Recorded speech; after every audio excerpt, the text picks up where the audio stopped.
Graça e paz, nosso Senhor Jesus. Vamos abrir em 1 Coríntios, capítulo 1. A partir do versículo 1 até o versículo 9, são os versículos, né, do contexto que nós estamos meditando nesses dias. Começa assim: Paulo, chamado apóstolo de Jesus Cristo pela vontade de Deus, e o irmão Sóstenes. A igreja de Deus que está em Corinto, aos santificados em Cristo Jesus, chamados para serem santos, com todos os que em todo lugar invocam o nome de nosso Senhor Jesus Cristo, Senhor deles e nosso. Graça e paz da parte de Deus, nosso Pai, e do Senhor Jesus Cristo. Sempre dou graça ao meu Deus por vós, pela graça de Deus que vos foi dada em Jesus Cristo. Porque em tudo fostes enriquecidos nele, em toda palavra e em todo conhecimento. Como foi mesmo o testemunho de Cristo confirmado entre vós, de maneira que nenhum dom vos falta, esperando a manifestação de nosso Senhor Jesus Cristo, versículo 8, o qual vos confirmará também até ao fim, para seres irrepreensíveis no dia de nosso Senhor Jesus Cristo. Fiel é Deus, pelo qual fostes chamados para a comunhão de seu Filho Jesus Cristo, nosso Senhor. A ênfase, né, temos o contexto, mas a ênfase aqui é o versículo 8, o qual vos confirmará. No primeiro domingo, 2 domingos atrás, eu falei sobre, colocando essa base para falarmos sobre, darmos esse exemplo na vida de Pedro. Nós chegamos hoje.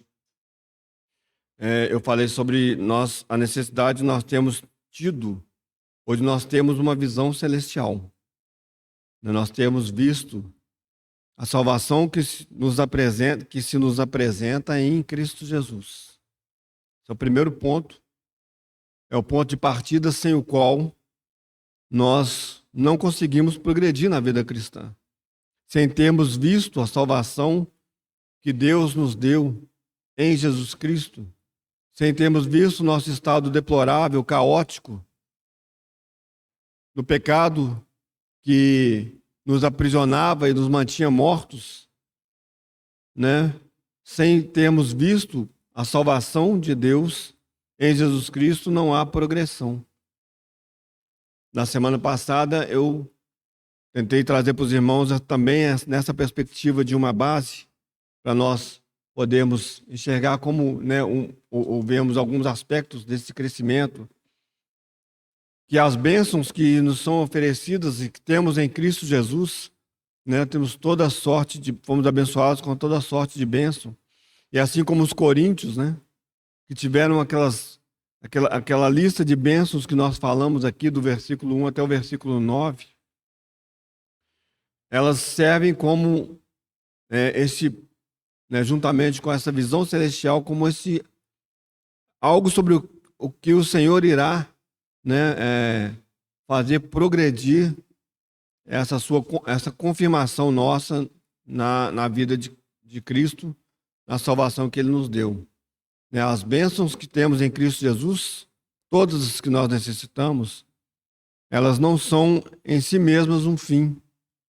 A vida de Cristo, a sua santidade, a sua justiça, a tua fidelidade, a tua misericórdia, o amor, todas essas coisas que nós recebemos em Cristo Jesus, eles devem nos capacitar e nos levar a constantemente nós progredirmos na vida cristã.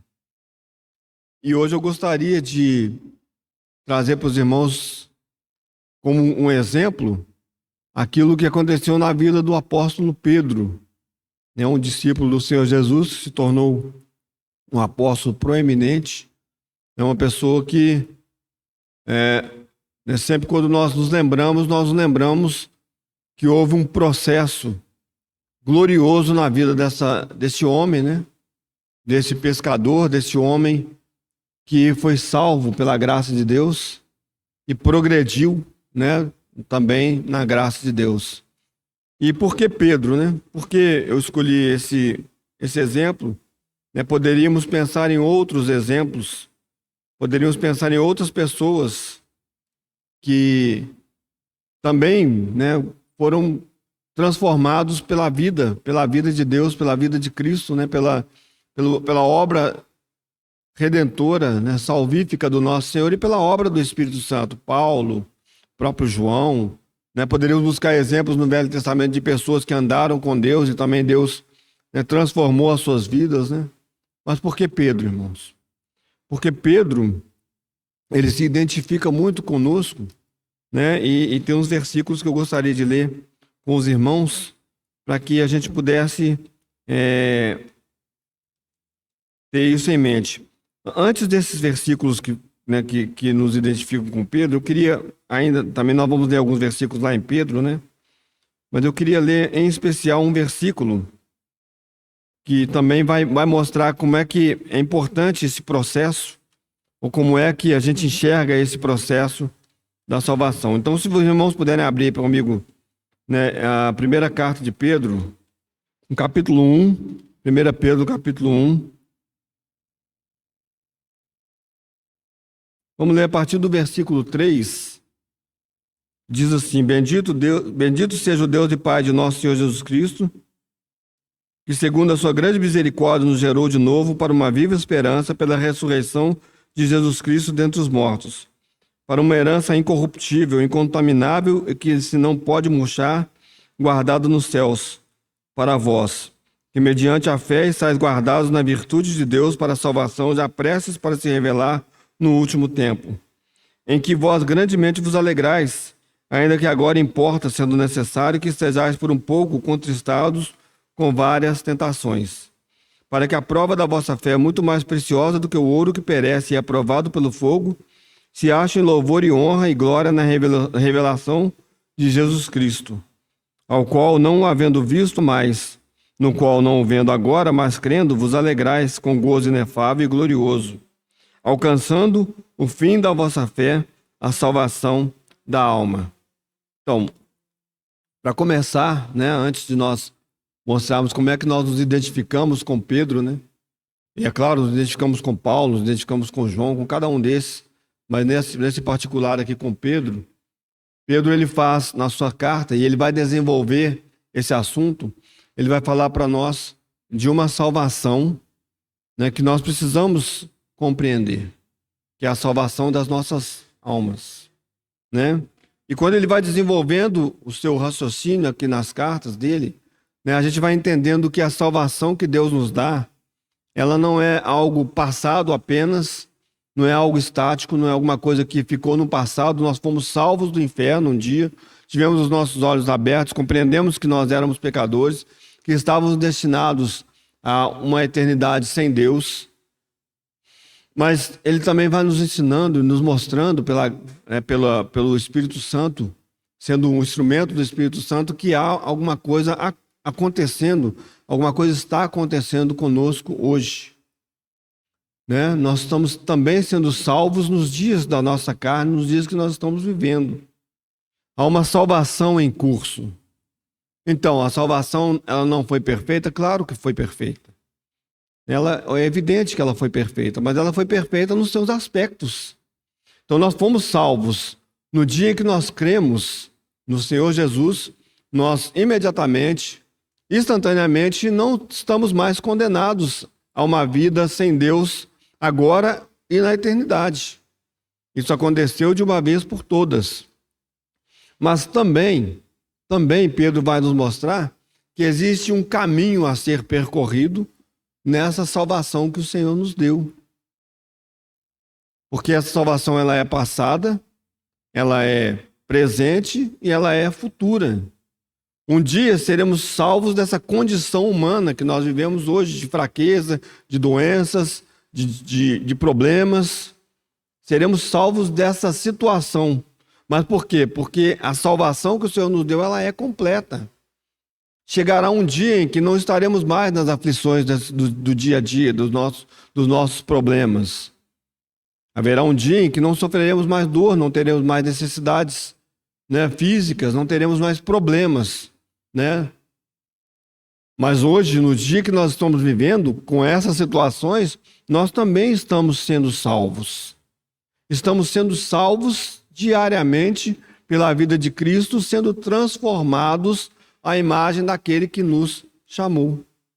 É um processo. E Pedro vai deixar muito claro para nós aqui, alcançando o fim, a salvação das vossas almas.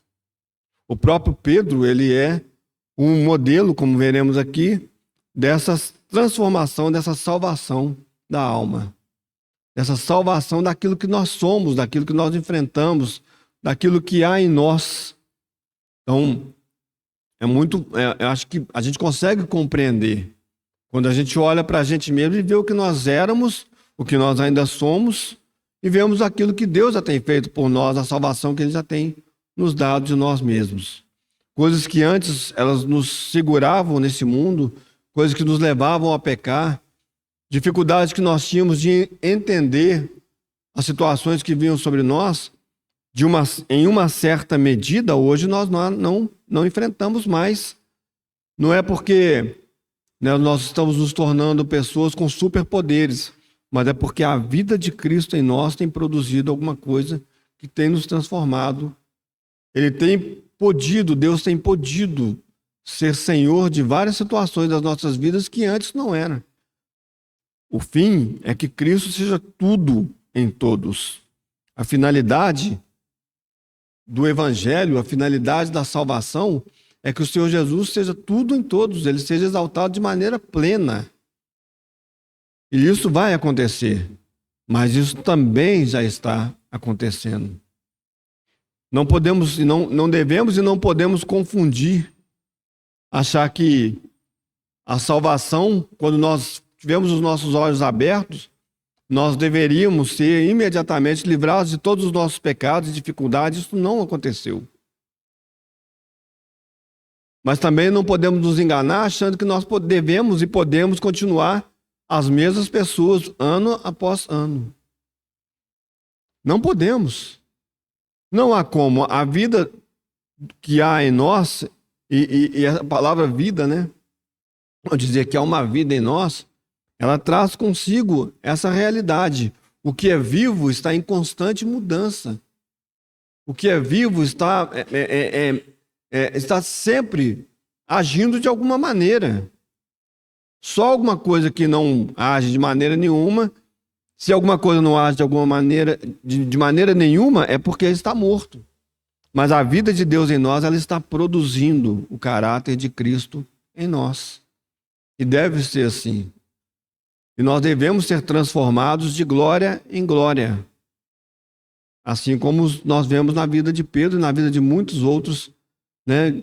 Muitas outras pessoas descritas na palavra de Deus e até pessoas que estão ao nosso lado.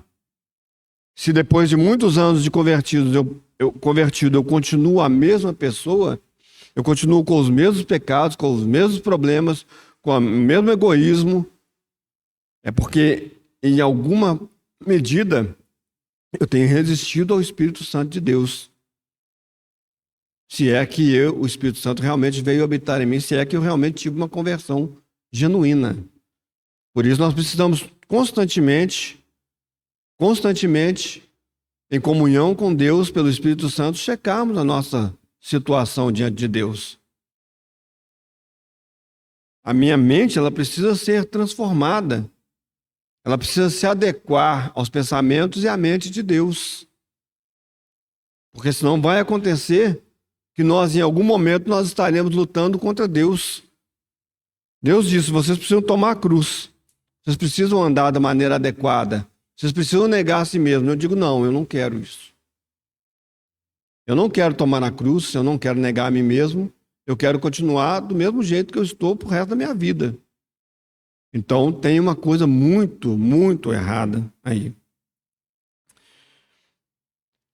Também, né, como disse há pouco, né, nós não podemos, por falta de conhecimento, ou por acharmos que evoluímos um pouco, né, nos nossos pensamentos, ao observar as coisas ao nosso redor, nós não podemos achar que essa salvação ela é ineficaz quando nós ainda enfrentamos problemas.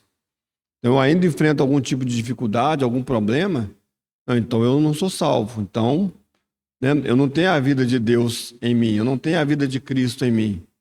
Cuidado, né? Uma das confusões que tem se levantado ao longo da história da igreja, não é de agora, é essa. Você pode ou não perder a salvação? Para mim é muito claro na palavra de Deus que você não pode perder a salvação. Marcelo trouxe algumas considerações para nós aqui hoje de manhã, que nós deveríamos pensar a respeito dela. Essa salvação, ela não é frágil. Ela não depende de você. Ela não depende do que você faz. Ela dependeu daquilo que Cristo fez. E uma vez que você é conquistado por Deus, tem os seus olhos abertos, você é salvo eternamente. Você é salvo para sempre. E aí a confusão que às vezes nós fazemos é essa, da nossa progressão, que pode ser mais lenta ou um pouco mais rápida, dependendo do como o nosso coração é conquistado por Deus. Essa semana eu ouvi alguém dizer, né, e me assusta algumas coisas dessas, né? Já é um vídeo antigo que está rodando na internet já há muito tempo, mas eu só tomei conhecimento dessa semana. Alguém dizendo que a salvação é um processo que pode ser abortado em algum momento. Só se for a dele, a minha não. Porque eu não tenho poder para desfazer aquilo que Cristo fez por mim. Eu não tenho esse poder. Nenhum de nós tem. Nenhum de nós pode desfazer aquilo que Deus fez. A salvação não é um processo no sentido de que se você se mantiver fiel, você se mantém salvo. Não, a salvação é um processo que vai manter você fiel. E se você cair, eu tenho certeza absoluta que Deus vai te levantar. Mas também não te dá o direito de andar de qualquer maneira. Vamos ver, né, esses exemplos na vida de Pedro e como ele se identifica conosco. Irmãos, abram por favor no livro de João. Evangelho de João, capítulo 1, vamos ler a partir do versículo 40. Era André, irmão de Simão Pedro, um dos dois que ouviram aquilo que ouviram aquilo de João e o haviam seguido. Esse achou primeiro a seu irmão Simão e disse-lhe: achamos o Messias, que traduzido é o Cristo. E levou-o a Jesus. E olhando Jesus para ele, disse: tu és Simão, filho de Jonas. Tu serás chamado Cefas, que quer dizer Pedro.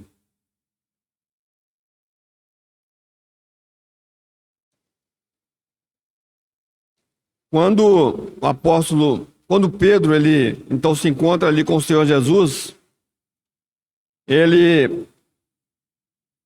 o Senhor Jesus fala para ele, né? É bem interessante que o Senhor Jesus, ele se dirige a ele, falando: você é Simão, filho de Jonas, mas agora você será chamado Cefas, que quer dizer pedra. Nós já sabemos disso, já conseguimos... Difícil, né? Já conseguimos, já ouvimos a respeito dessa verdade, né? Muitas vezes que a palavra significa pedra, né? Pedro. E então, isso tem todo um significado que nós deveríamos prestar atenção. Quando eu penso nessa realidade, né? Isso me volta, porque isso me leva de volta ali para a construção do templo, né? Que era construído com pedras, né? O templo foi construído ali, tinha madeira e tinha pedras. E ele então foi construído, né, uma pedra ali em cima da outra, as pedras eram trabalhadas. E é interessante quando o Senhor Jesus vem, ele vai, quando ele se encontra com Pedro, ele diz: Pedro, você é uma pedra. Quando Pedro vai escrever as suas cartas, uma das coisas que ele fala para nós, e aí nós vamos ganhar tempo, depois os irmãos podem olhar, né, ler as cartas de Pedro. Uma das coisas que Pedro vai dizer para nós é que nós somos também pedras vivas. Nós somos pedras vivas. Não sei se conscientemente ou inconscientemente, eu acho que conscientemente, Pedro ele vai dizer para nós: assim como eu sou pedra, todos nós somos pedras.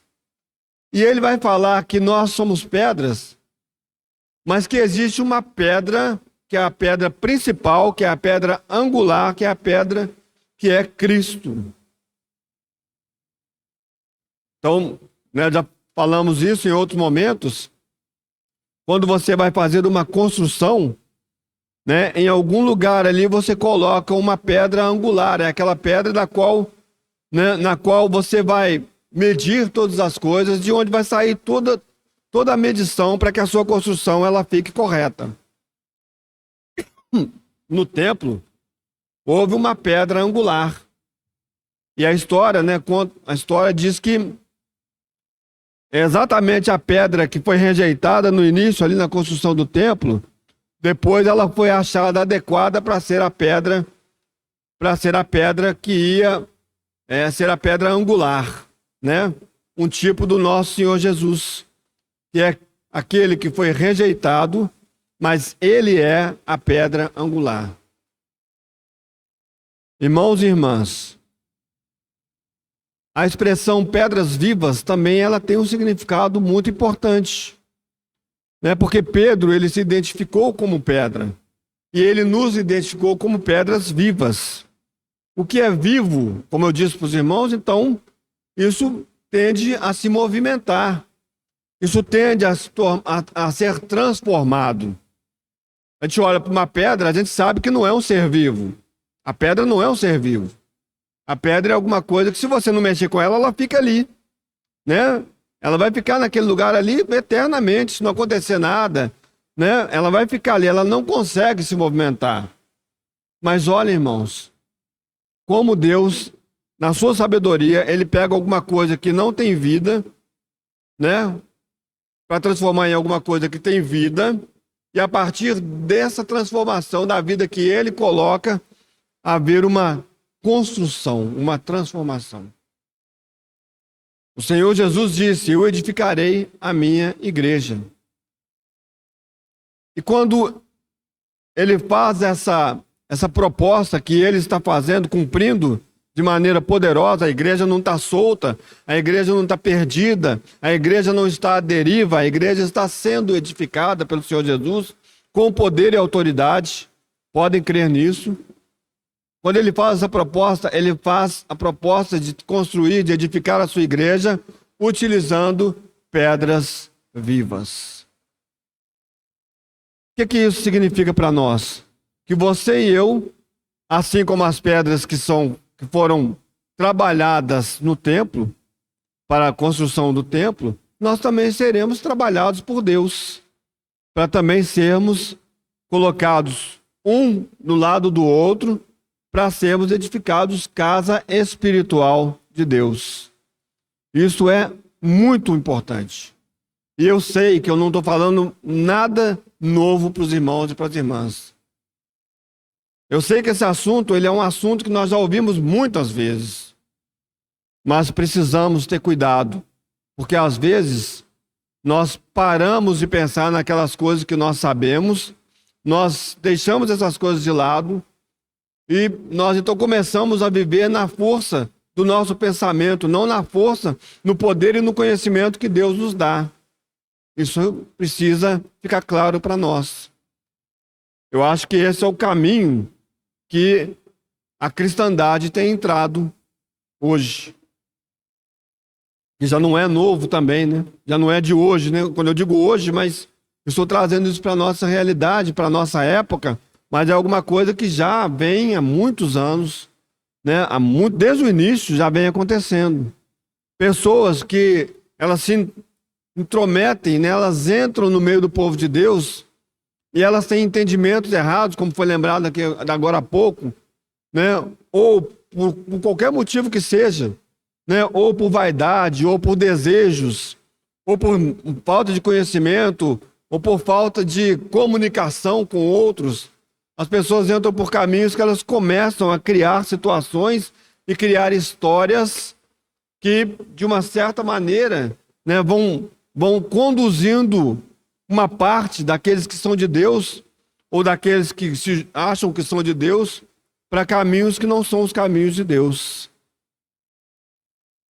Então há muita confusão nas nossas vidas e há muita confusão no meio do povo de Deus, né, que o Senhor vencerá pela sua vida com toda certeza, que elas são devidas a essas questões que nós deixamos de lado, como essa muito importante, que nós somos pedras vivas, e como pedras vivas nós devemos ser trabalhados para que haja edificação da casa de Deus. Os nossos corações precisam ser moldados, a nossa mente precisa ser transformada, né? Lá em Romanos vimos isso, muitas reuniões falando sobre a transformação da mente, que é algo que é muito importante, irmãos. A nossa mente não pode ficar estagnada em pensamentos de coisas que nós aprendemos lá no início. Nós precisamos constantemente sermos transformados, temos a nossa mente transformadas por Cristo, para que nós pensemos como Ele. A verdade é que os pensamentos de Deus são muito mais elevados do que os nossos, como a palavra de Deus nos diz. O problema é que nós não estamos desejosos de que os nossos pensamentos se adequem aos pensamentos de Deus. Ou nós não sabemos que isso tem que acontecer, precisa acontecer. E as coisas que Deus pensa com respeito a todas as coisas são muito diferentes das coisas que nós pensamos e da maneira como nós pensamos.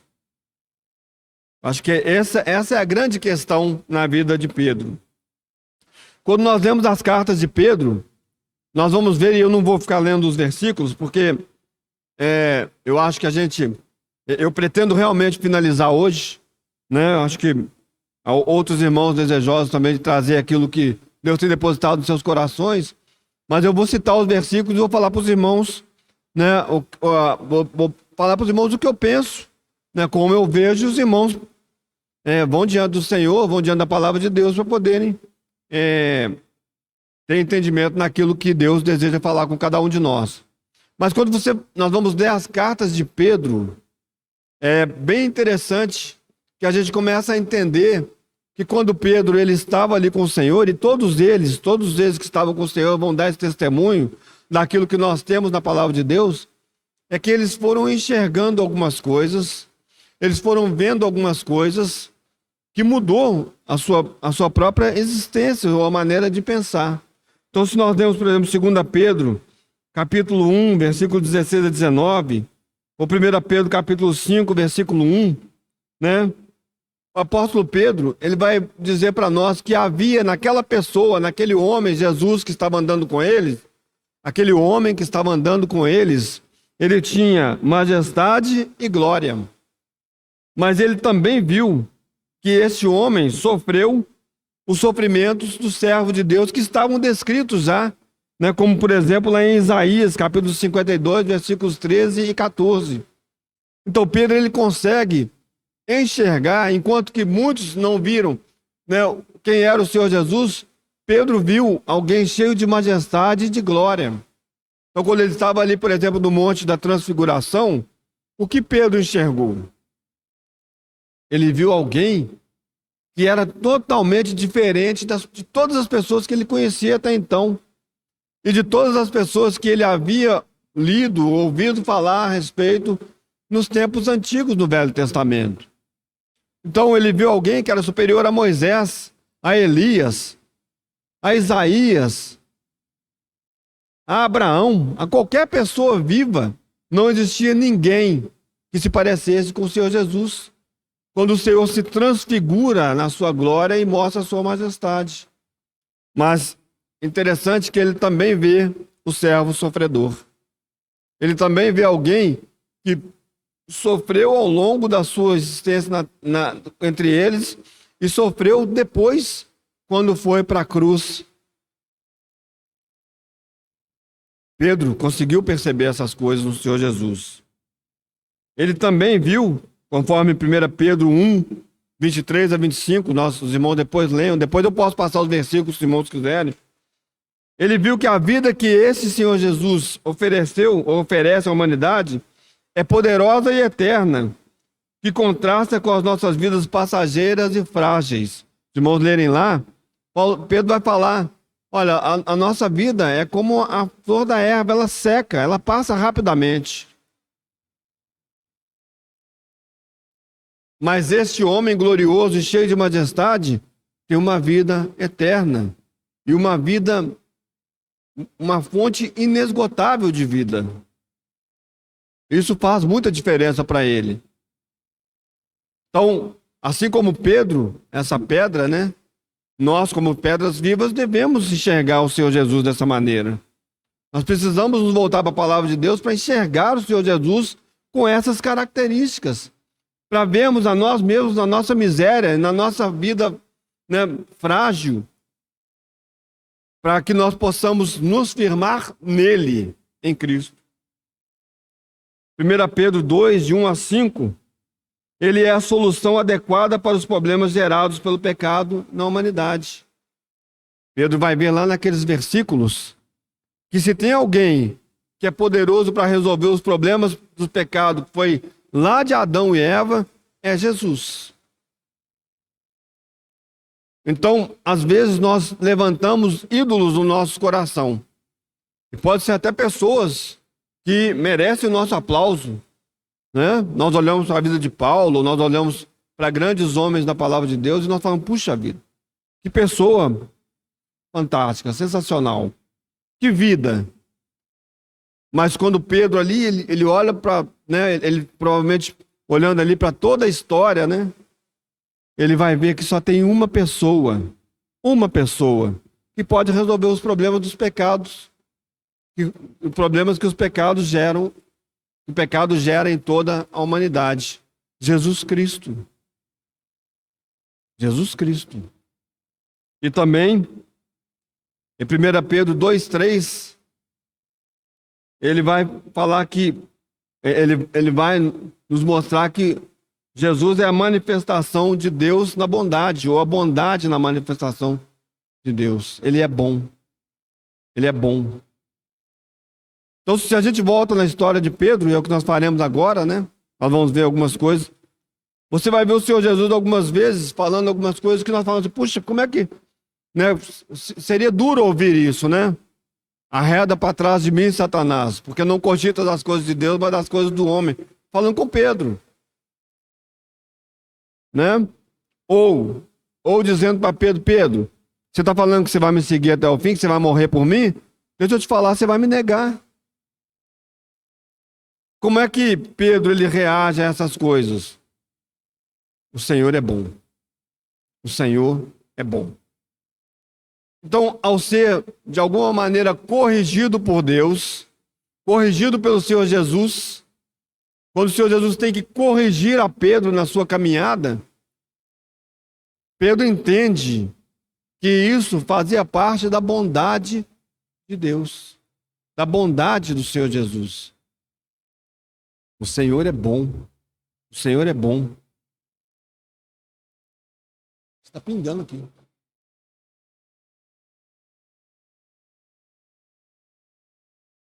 Essas coisas, irmãos e irmãs, precisam ficar claras para nós. Essas coisas precisam ficar claras para nós. Nós precisamos, ao lermos a história do Senhor Jesus nos Evangelhos, e ao lermos o que é escrito a respeito dele, ou lermos a doutrina dos apóstolos, nós entendermos todas essas coisas, irmão, a respeito do Senhor. Todas essas coisas. Não perdermos de vista quem é o Senhor. E aí, como pedras vivas, nós seremos edificados. Se nós partirmos do pressuposto de que o Senhor ele é cheio de majestade e de glória, ele morreu pelos nossos pecados, ele é o servo sofredor que deveria vir a esse mundo, né? Ele é maior do que qualquer outra pessoa que já apareceu na história, e ele é bom. Se nós partirmos desse pressuposto, nós chegaremos ao fim da nossa carreira de uma maneira adequada.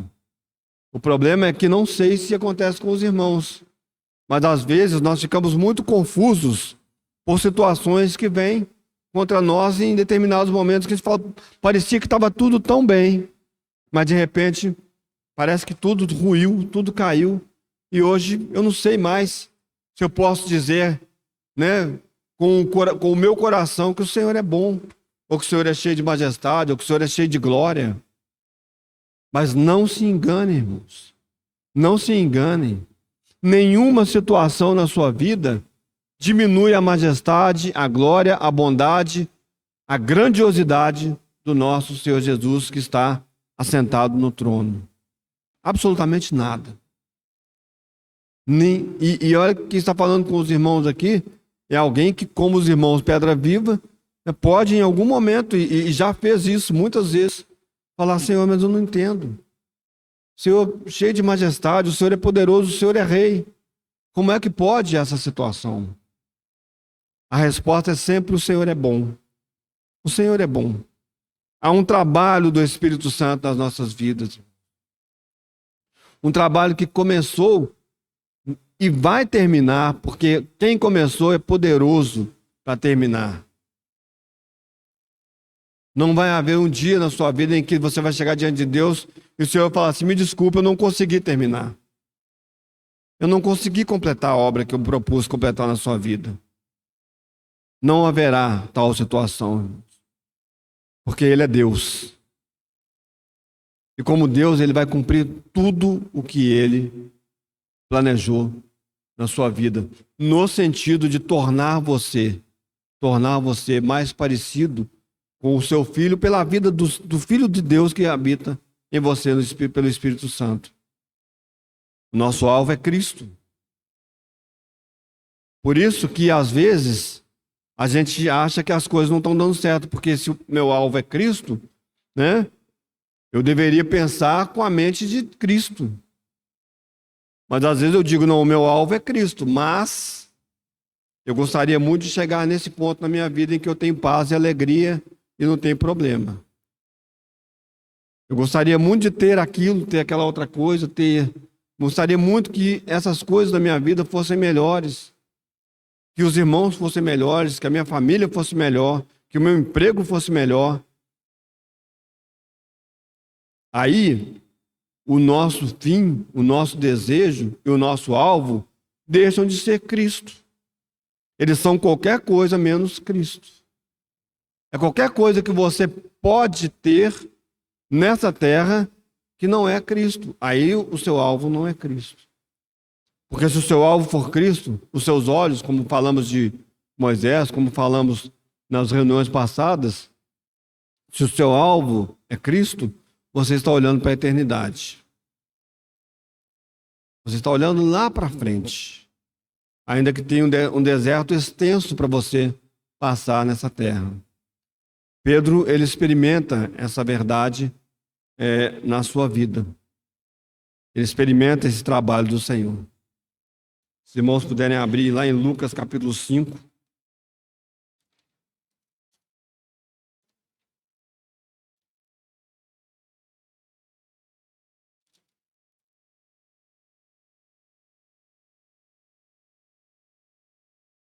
E eu desejo muito que o Senhor ele consiga tocar meu coração para eu enxergar que, como Pedro, né, uma pessoa que apresentou tantas dificuldades, o Senhor também possa tocar o meu coração e possa me mostrar que o mesmo Deus é poderoso para executar isso na minha vida. Então, lá em Lucas capítulo 5, a partir do versículo 1 até o versículo 11, né, nós temos aquela história, pois os irmãos podem ler com bastante cuidado, mas nós temos aquela primeira vez em que o Senhor, uma das primeiras vezes que o Senhor se encontra ali com Pedro, né, eles estavam terminando ali a pesca, e diz assim: aconteceu que, apertando a multidão para ouvir a palavra de Deus, estava ele junto ao lago de Genezaré, e viu estar 2 barcos junto à praia do lago, e os pescadores, havendo descido deles, estavam lavando as redes, havia acabado o trabalho. E entrando num dos barcos, que era o de Simão, pediu-lhe que o afastasse um pouco da terra, e assentando-se, ensinava do barco a multidão. E quando acabou de falar, disse a Simão: faze-te ao mar alto e lançai as vossas redes para pescar. Respondendo Simão, disse-lhes: mestre, havendo trabalhado toda a noite, nada apanhamos, mas porque mandas, lançarei a rede. E fazendo assim, colheram uma grande quantidade de peixes e rompia-se-lhes a rede. Fizeram sinal aos companheiros que estavam no outro barco para que os fossem ajudar. E foram e encheram ambos os barcos de maneira tal que quase iam a pique. E vendo isso, Simão Pedro prostrou-se aos pés de Jesus, dizendo: Senhor, ausenta-te de mim, ou afasta-te de mim, porque sou um homem pecador. Pois que o espanto se apoderara dele e de todos os que com ele estavam, por causa da pesca que haviam feito. E de igual modo também de Tiago e João, filhos de Zebedeu, que eram companheiros de Simão. E disse Jesus a Simão: não temas, de agora em diante serás pescador de homens. E levando os barcos para a terra, deixaram tudo e o seguiram. Nesse primeiro encontro que Pedro tem com o Senhor Jesus, Pedro já começa a ver a majestade e a glória de Deus na pessoa do Senhor Jesus. E acho que, talvez com todos nós aqui, ou com a maioria de nós, tenha acontecido assim. Quando você teve os seus olhos abertos para ver quem era o Senhor Jesus, acho que uma das coisas que toma o nosso coração pelo menos eu posso dizer da minha experiência, primeiro um espanto por ver a minha situação. Porque quando nós estamos vendo a nossa situação, né, e nós estamos comparando com outras pessoas, nós achamos pessoas que estão piores do que nós. Você fala, não, eu nunca matei ninguém. Não, eu nunca traí a minha esposa. Não, eu nunca fiz isso, eu nunca fiz aquilo. Né, eu sou melhor do que aquela pessoa. Mas quando o Espírito Santo abre os seus olhos e te coloca face a face com o Senhor Jesus, aí não tem como você não se encher de medo e de espanto. Mas por outro lado também, né, nós também nos enchemos de uma esperança, porque o Senhor Jesus ele se apresenta aqui para Pedro, né, e a própria pessoa do Senhor Jesus já faz um julgamento no coração de Pedro. Ele fala, Senhor, eu sou pecador, não fica perto de mim não. Né? Mas o Senhor Jesus fala, calma Pedro, calma. Eu tenho um trabalho para a sua vida. E é lindo isso, irmãos, pensar que ao invés de Pedro sair correndo, que eu acho que é o que ele gostaria de fazer, eles estacionam os barcos, eles param os barcos e eles começam a seguir o Senhor Jesus. Todos nós, pedras vivas, em algum momento das nossas vidas, nós devemos ou deveríamos ter tido uma revelação como essa. Como já falei para os irmãos em outros momentos. De ver o Senhor Jesus e falar, Senhor, afasta de mim. Eu sou pecador. Senhor, eu não sou digno. Senhor, meu coração é podre. Eu sou totalmente cheio de pecados. E eu estou diante, né, do Santo. O Deus glorioso. O que o Senhor Jesus fez ali é obra de Deus. E Pedro entendeu isso claramente. Como é que alguém vai dar ordem aos peixes para que entrem nas redes, né? Depois de uma noite inteira em que pescadores profissionais tentaram pescar e não conseguiram. Só Deus pode fazer isso. E aí o que você faz quando você se encontra com Deus? Senhor, tem misericórdia. É exatamente como Isaías. Vou morrer. Ou como Daniel. Não, tantas pessoas que estiveram diante do Senhor. João, depois lá em Apocalipse. Né?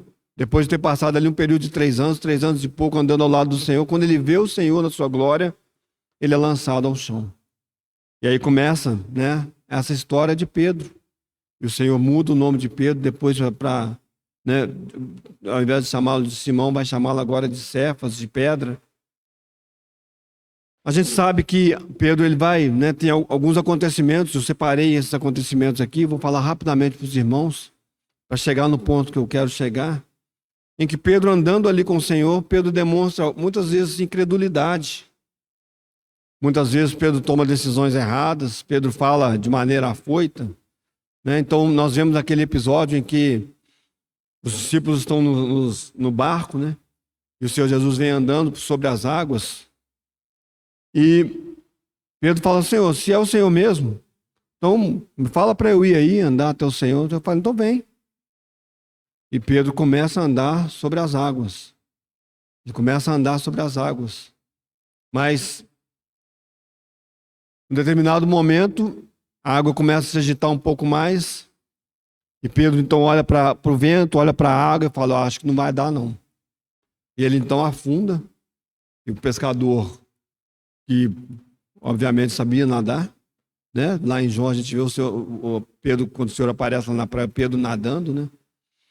Ele é tomado de medo e ele fala, Senhor, me salva que eu estou afogando. Incredulidade, dúvida. E eu posso dizer com certeza, baseando na minha experiência, que não poucas vezes, quando as águas se agitaram, eu falei, Senhor, não vai dar. eu vou perecer. Eu vou afundar. Agora é muito vento, é muita agitação para a minha vida. E o Senhor Jesus fala, não é. Sabe por quê? Porque eu sou maior do que isso, eu sou maior do que as águas, eu sou maior do que os problemas, eu sou maior do que as dificuldades. E ele toma Pedro pela mão e ele encaminha Pedro e eles entram no barco. Mas é o processo, irmãos, dessa confirmação. É um processo pelo qual Pedro tinha que passar. Pedro tinha que entender que não era o fato dele querer, mas era o fato dele crer. Ele queria andar sobre as águas para ir até o Senhor, mas era necessário ele crer até o final. E quando ele não creu até o final, o Senhor mostra para ele, Pedro, eu ainda estou aqui. Eu estou aqui. E eu vou te tirar dessa situação. E Pedro, então, pode andar. Temos alguns momentos em que Pedro ele age com independência, né? Quando lá na questão lá do imposto, né? O senhor mestre paga imposto? Paga, claro que paga. O que seria sensato? Falava, deixa eu ir lá perguntar para o senhor como é que funciona isso, né? Quando ele chega em casa, ele encontra com o senhor fala com ele, olha, é lícito, os filhos têm que pagar. E Pedro responde, ele sabia da resposta.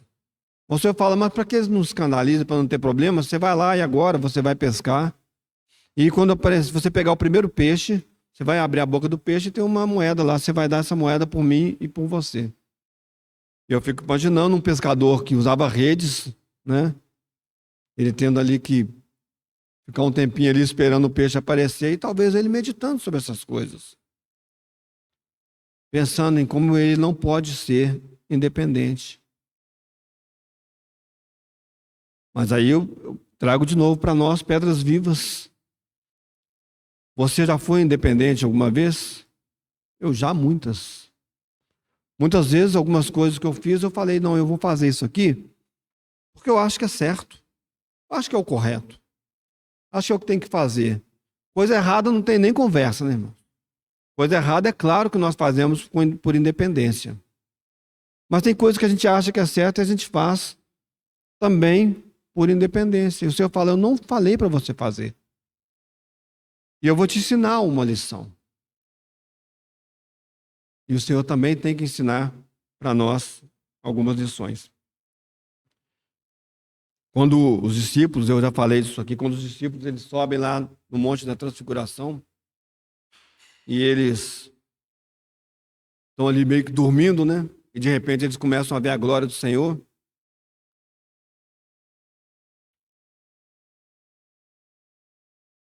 Eles não sei se estavam adormecidos, aí eles acordam ali, vocês estavam dormindo, né? Começando a dormir, mas eles veem algo sobrenatural.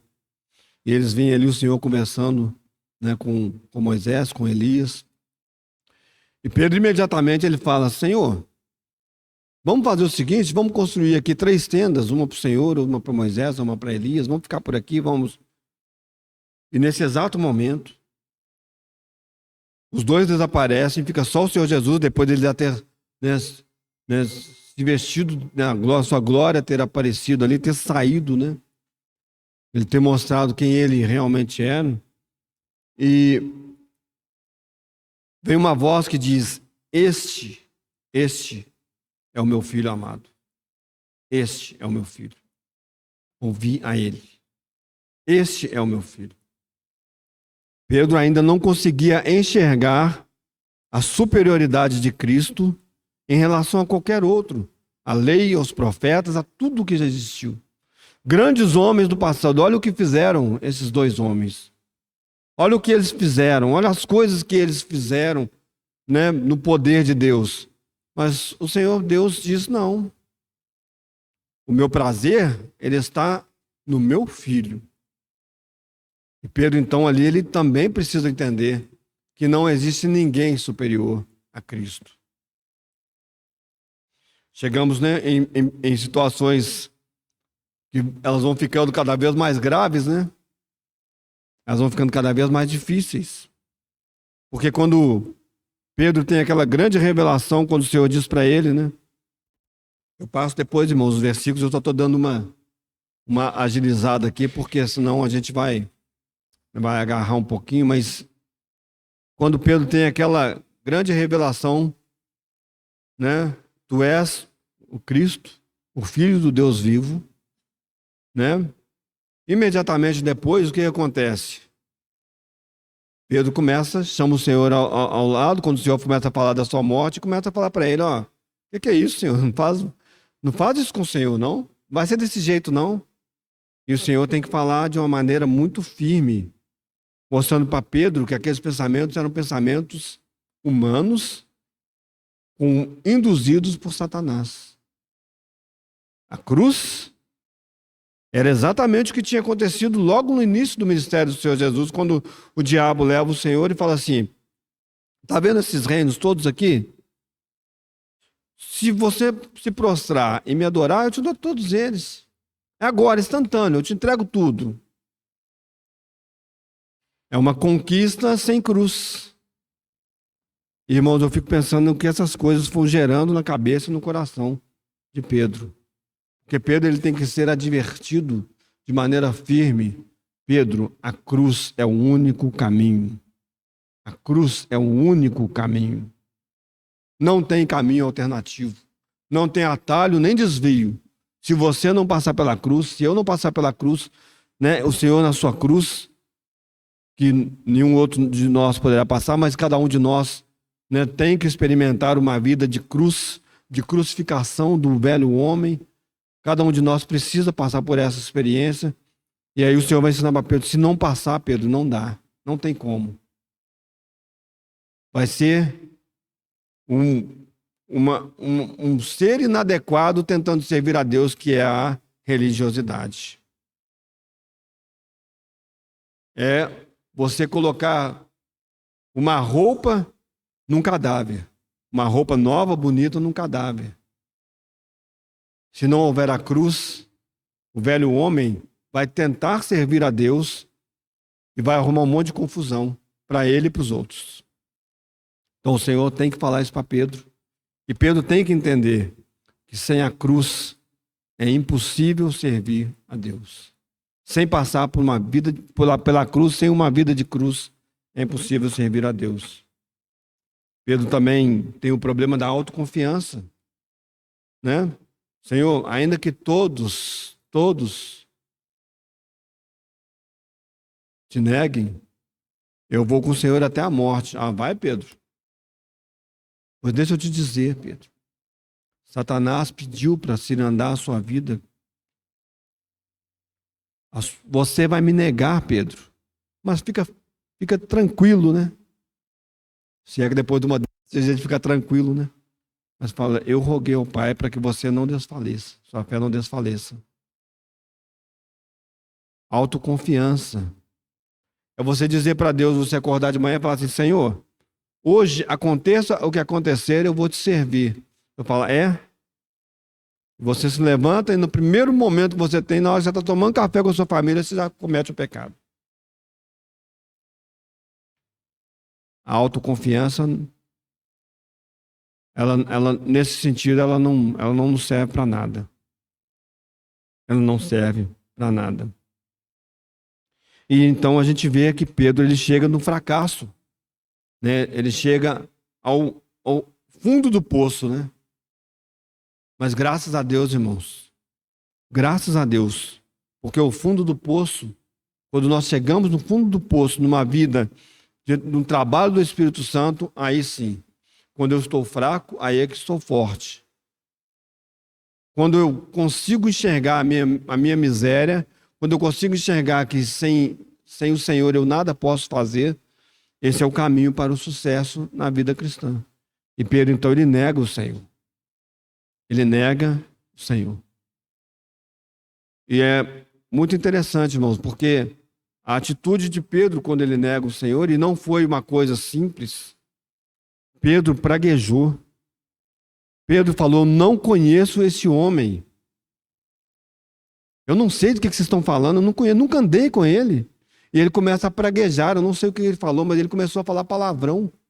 Ele começou a xingar, ele começou a amaldiçoar. Não foi simples.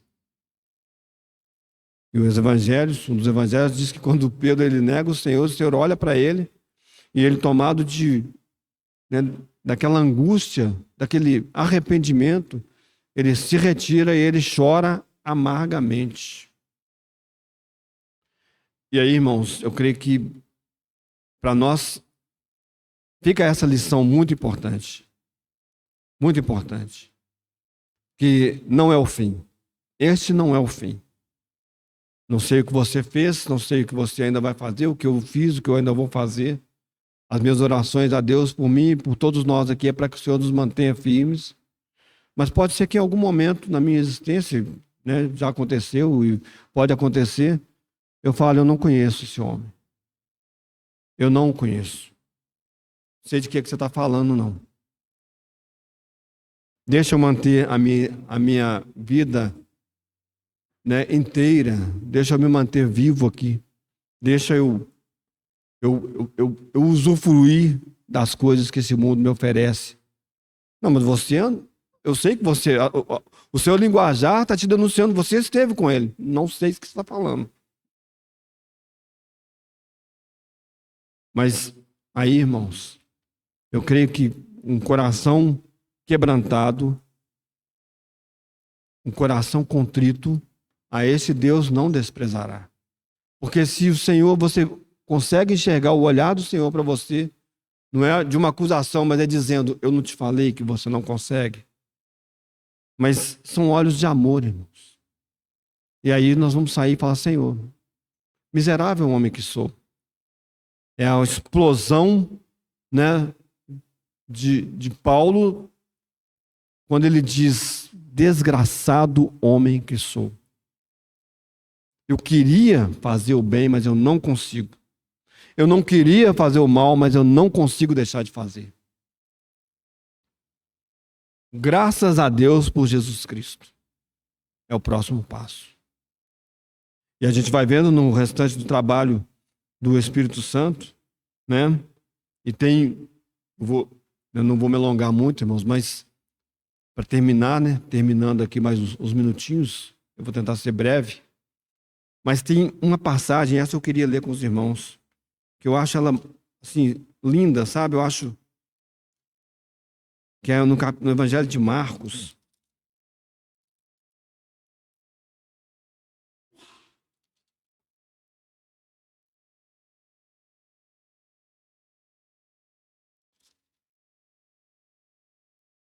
No capítulo 16.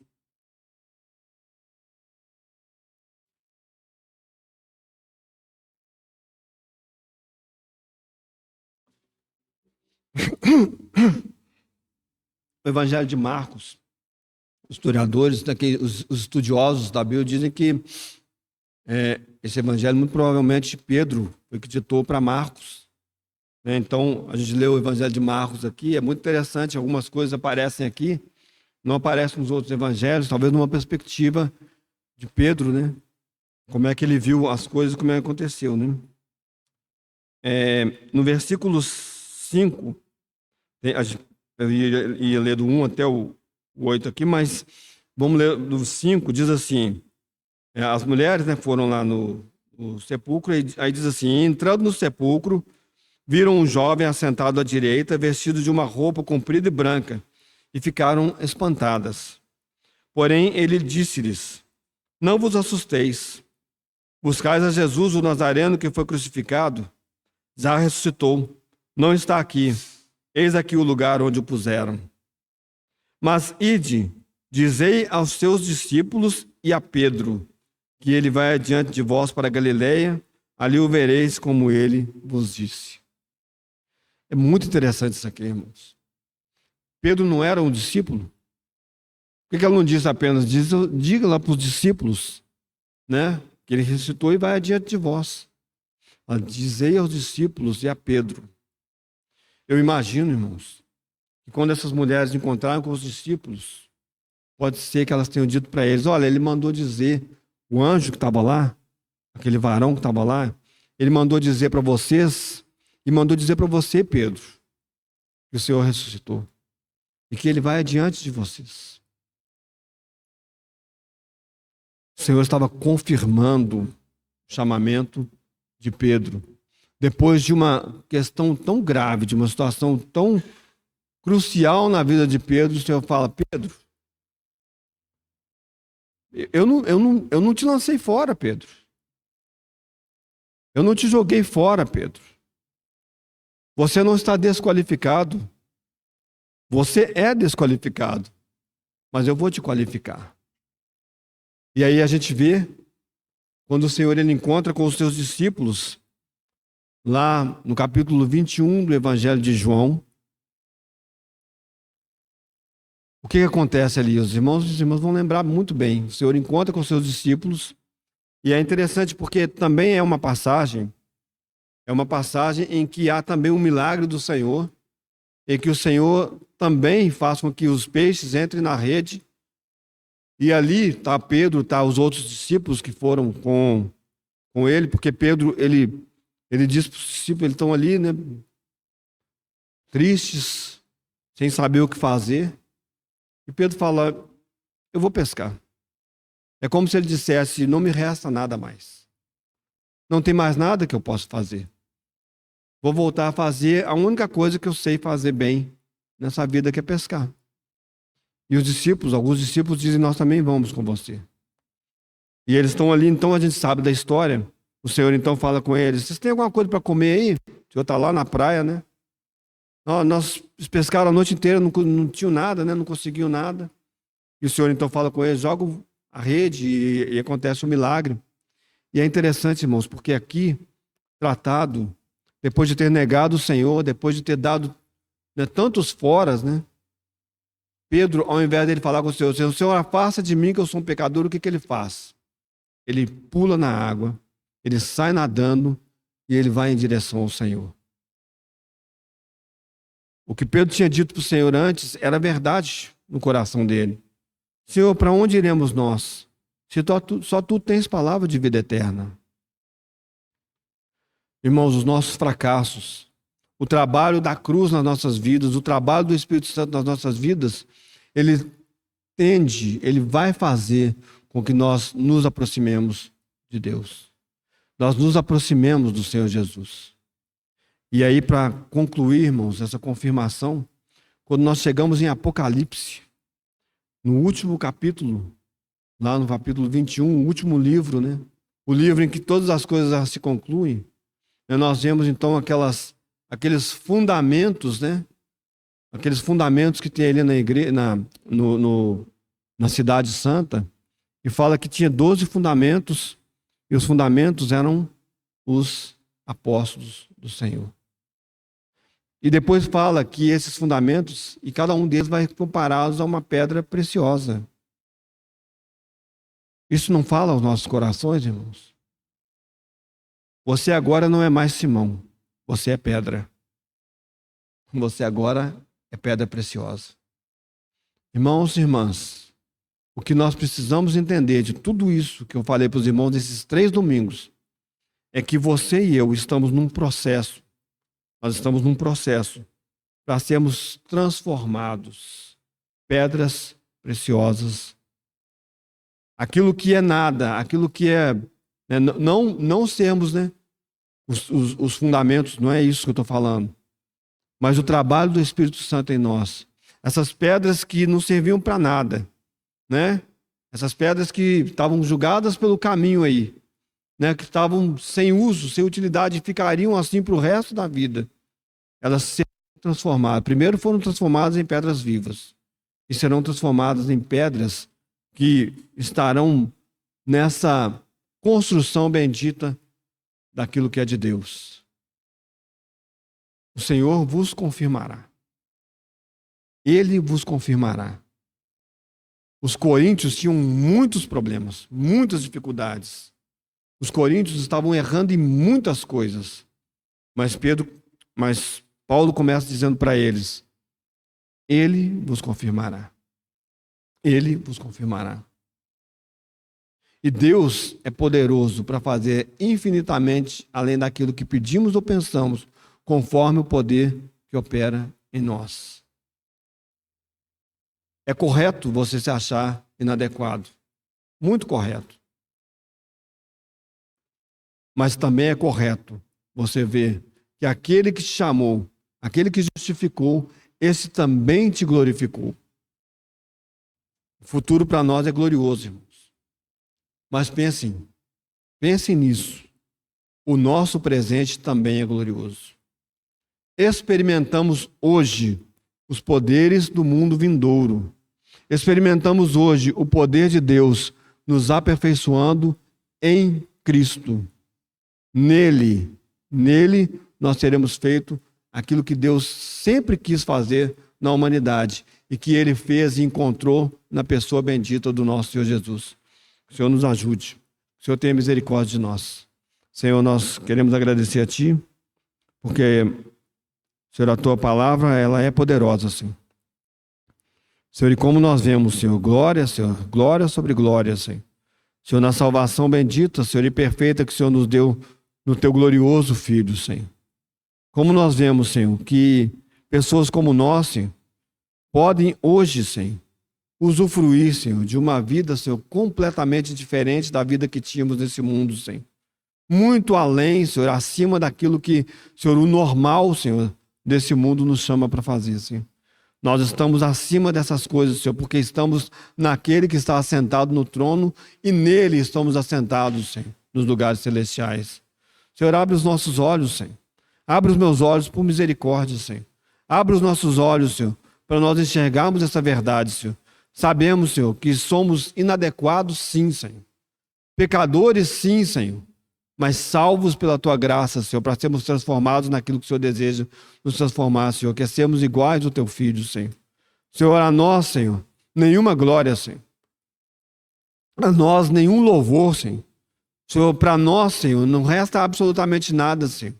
Senhor, porque toda a glória, todo o louvor, toda a honra, Senhor, todo o reconhecimento, Senhor, em Jesus Cristo, a Jesus Cristo, Senhor, o nosso Salvador, Senhor, que nos trouxe a essa condição que estamos hoje. Bendito é o Teu nome, Senhor. Abre os nossos olhos, Senhor. Queremos enxergar, Senhor. Tem misericórdia de nós. Rogamos a Ti em nome do nosso Senhor Jesus. Amém.